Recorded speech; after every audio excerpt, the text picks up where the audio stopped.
Hello and welcome back once again this is Saren and welcome to my channel Saren 64। तो भाई लोग विशेष कारणवश तो आज के আমাকে বাড়ির বাইরে ভিডিও বানাতে হচ্ছে। তো যাই হোক এসব ফালতু কথা না বলে সরাসরি মেইন টপিকে ফোকাস করা যাক। এবার রান্নাটা যদি বন্ধ হয়ে যায় তখন বাল বাচ্চাকে কি খাওয়াবো, কি বলবো বলুন তো। এখন 25 দিনে বুকিং করলে তবে কবে পাবো তার নেই ঠিক। এবার রান্নাটা যদি বন্ধ হয়ে যায় তখন বাল বাচ্চাকে কি খাওয়াবো। ধুর ওয়ারা, এই দুঃখের ভিডিওটা দেখেও হাসি পেয়ে গেল। কি আর বলবো, এখন জোকার দেখার জন্য আর সার্কাসে যেতে হয় না, পশ্চিমবঙ্গের রাস্তায় রাস্তায় অলিতে গলিতে জোকার দেখতে পাওয়া যায়, কারণ ভোট এসে গেছে, তাই না?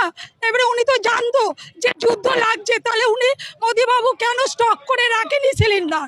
এটা তো ওনার যে উচিত ছিল। তাহলে পশ্চিমবঙ্গবাসীর পক্ষে ওনার এত হিংসা আমি আজ পর্যন্ত দেখিনি। উফ, কি নাটক মাইরি। উনি কাঁদছেন অথচ চোখ দিয়ে এক ফোঁটাও জল পড়ছে না।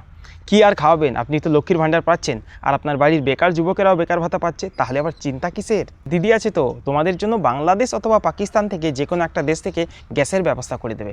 বলছি কাকিমা, আরজিকর ঘটনার সময় এইভাবে রাস্তায় বেরিয়েছিলেন কি অভয়ার জাস্টিস পাওয়ার জন্য, আর যেমন গ্যাসের জন্য বেরিয়েছেন। আর না হলে আরেক কাজ করতে পারেন, আপনাদের ওই ভাইপো তো শত শত মেট্রিক টন কয়লা চুরি করে বসে আছে, ওনার কাছ থেকে গিয়ে একটু চেয়ে নিন না কয়লা, গ্যাস আসা অবধি কয়লা দিয়েই কাজ চালিয়ে নিন। বলছি কাকিমা, আপনার চটি পিসিকে জানতো না, উনিই বা স্টক করে রাখেননি কেন আপনাদের জন্য? আপনি কি এইমাত্র পশ্চিমবঙ্গে জন্ম নিলেন? হ্যাঁ, সারা দেশ জুড়ে এই গ্যাস নিয়ে কম বেশি সমস্যা হচ্ছে আর আপনি এখানে ন্যাকামো করছেন।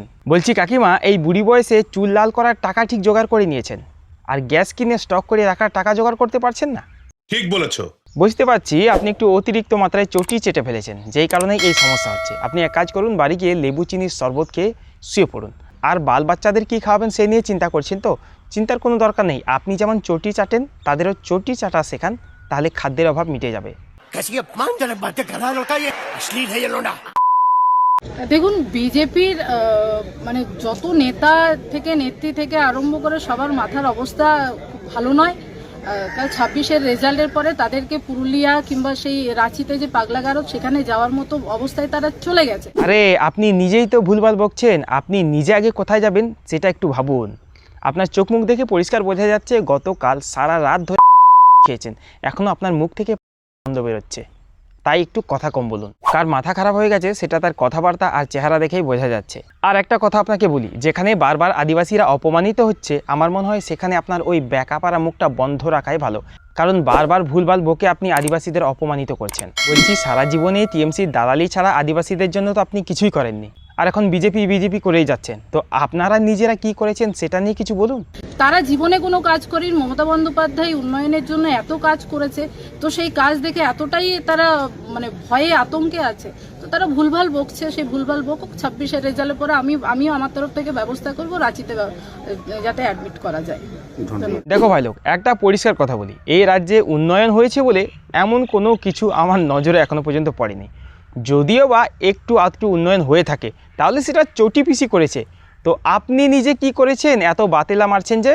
নিঃসন্দেহে তুই ঠিক কথা বলেছিস। আপনার কথাবার্তা শুনলেই পরিষ্কার বোঝা যায় আপনি একটা বদ্ধ উন্মাদ, মাথায় আর কিচ্ছু নেই। সারা বছর আপনি হাওয়ায় চটিই চেটে গেলেন। এই যে 5-5টা বছর আপনি মন্ত্রী পদে আছেন, এই 5-5টা বছর আপনি কি কাজ করেছেন?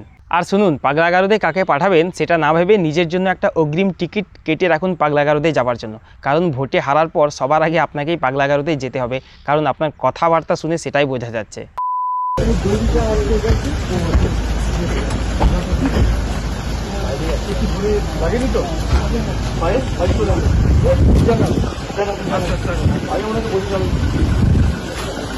দেখো ভাই লোক, শুধুমাত্র পার্টি করলেই হবে না, এই অভিষেক বাবুর মতো জনদরদি হতে হবে। দেখলে তো বুড়ো লোকটা সাইকেল থেকে পড়ে যাওয়ার পর অভিষেক বাবু কীভাবেই গাড়ি থেকে একেবারে ছুটে এলেন তাকে সাহায্যের জন্য। একেই বলে আসল মানব সেবা। এমন কথা বলবো ভাবছেন কি? আরে তাহলে ভুল ভাবছেন। রাস্তাঘাটে এরকম নাটক চলছে, তার মানে আপনাকে ধরে নিতে হবে যে ভোট এসে গেছে। অন্য সময় হলে কিন্তু একেবারে পিছিয়ে দিয়ে চলে যেত। তবে একটা কথা বলি ভাই লোক, সাইকেল থেকে পড়ে যাওয়ার এই অ্যাক্টিং করার জন্য দাদুকে কিন্তু অলরেডি অগ্রিম 500 টাকা দেওয়া হয়েছে। আরেকটা কথা, মানে আমার একটা প্রশ্ন মনে যাচ্ছে যে সাইকেল থেকে পড়ে যাওয়ার পর অভিষেক বাবু গাড়ি থেকে একেবারে ছুটে আসবেন, তার জন্য কি ক্যামেরা আগে থেকেই রেডি ছিল? আপনার কি মনে হয় একটু কমেন্টে জানান তো। জোরাত করে বলছি, এই ভোটে যিনি দয়া করে লিড দেবেন, যা বলবেন তাই করব, জোরাত করে বলছি। আরে 1 মিনিট, একে তো কোথাও দেখেছি মনে হচ্ছে।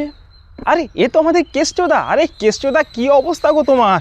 তুমি তো এক সময় আদর সোহাগ নকুলদানা গুড় বাতাসা পাচন কত কিছুর ভয় দেখিয়ে পাবলিককে একবারে জড়সড়ো করে দিয়েছিলে, মানে তুমি তো বাঘের বাচ্চা, এখন তো বিড়ালের বাচ্চা হয়ে গেছে গো।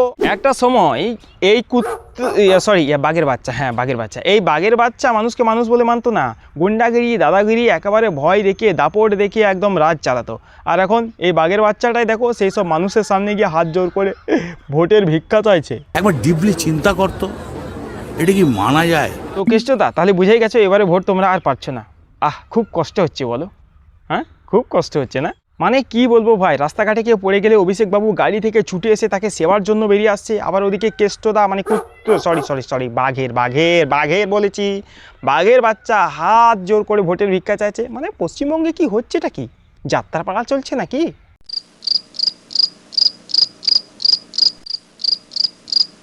তাহলে কেষ্টদা বুঝতে পারলে তো অবশেষে যে গুন্ডাগিরি আর দাদাগিরি করে বারবার ভোটে জেতা যায় না। আর তোমার ওই গুড় বাতাসা ওটাতে পিঁপড়ে পড়ে গেছে গো, ওটা আর পাবলিক খাবে না। আর তোমার ওই চড়াম ঢাকের কথা মনে আছে? তোমার চড়াম ঢাক না ঢোল ওটাও ফেটে গেছে, ওটাও আর কোনো কাজে আসবে না। কেষ্টদা একটা জিনিস খুব ভালো করে বুঝতে পেরে গেছে যে এতদিন সে জেলে ছিল, আর হারলে সেই আবার জেলেই যেতে হবে, তাই সেই সব মানুষের কাছে হাত জোর করে ভোটের ভিক্ষা চাইছে। তবে কেষ্টদা জেলে যাওয়ার জন্য দুঃখ করো না, কারণ আমার মতে বা আমার যেটা মনে হয় যে বাড়িতে থাকার থেকে জেলে থাকাই তোমার জন্য বেটার বা সেফ জায়গা। বলেন কি? তবে কেষ্টদা মনে দুঃখ কষ্ট রেখেও আর কোনো লাভ নেই, এবার তোমাদের বিদায় নেবার পালা। আর বিদায় নেবার সাথে সাথে আমিও বিদায় নেব। তবে একটা কথা বলি, ভোট এসে গেছে, নতুন নতুন নাটক দেখতে হলে চ্যানেলটাকে সাবস্ক্রাইব করে রাখো। সবাইকে একটু হালকা পাতলা করে রোস্ট করা হবে। আর আজকের ভিডিওর ব্যাপারে অবশ্যই কিছু তো বলতেই হবে অবশ্যই কমেন্টে বলো। আর নতুন আসলে চ্যানেলটা সাবস্ক্রাইব করে পাশে থেকো। আজকের মতো আমিও বিদায় নিয়ে নিলাম।